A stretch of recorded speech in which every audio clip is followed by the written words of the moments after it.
morning, guys. Good morning, everybody. Welcome back. I wanted to share with you today a situation that I had come up with the bank, and that is that I received a letter in the mail from my bank stating that they were missing some information or had incorrect information for my irrevocable trust non-interest bearing checking account.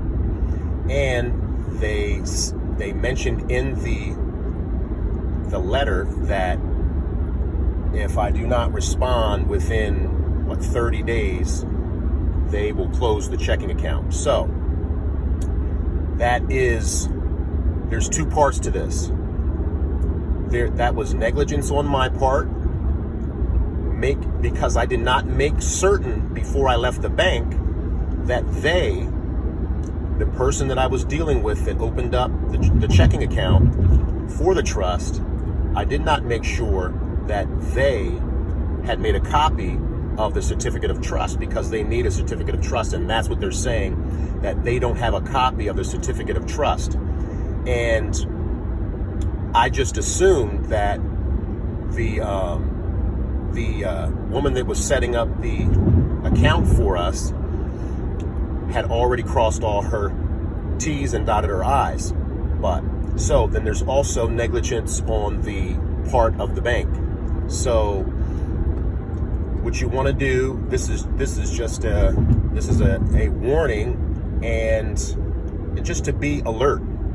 Just to be alert when we're going into the bank. When you're going into the bank to set up your non-interest bearing checking account for your irrevocable trust, you want to make sure that you have all your T's crossed, such as that the bank definitely has a copy of the certificate of trust. And the bank doesn't need a copy of your full trust. That's you as the trustee doing what's in the best interest of the beneficiaries and the trust itself. That the rest of the trust is private. And so, but they do require, and it's obviously okay to give them the certificate of trust. So I'm heading to the bank right now, and I'll be giving them a copy, making sure they have a copy of the certificate of trust. And so you say, why do they need a copy of the certificate of trust? When you go and open up a regular bank account, as we have done all of our lives, right? You open up your regular bank account. What do they require when you go in there? Usually ID, possibly your social security. And so even though the law does say that government agencies, it's unlawful for them to not do business with you, to reject a person if they do not give them their social security number.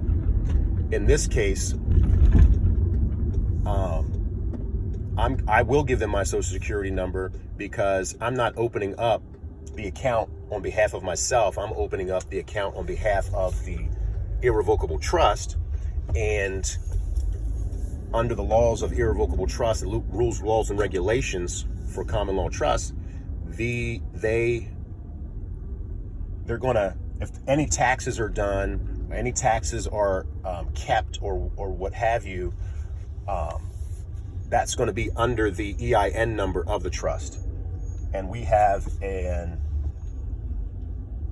EIN that is a tax-free EIN. So just wanted to share this video with you guys to let you know that you want to be on point, you want to be alert, and that was a failure on my part to double check before I left the bank when the other trustee and myself went to open up this irrevocable trust checking account, non-interest bearing.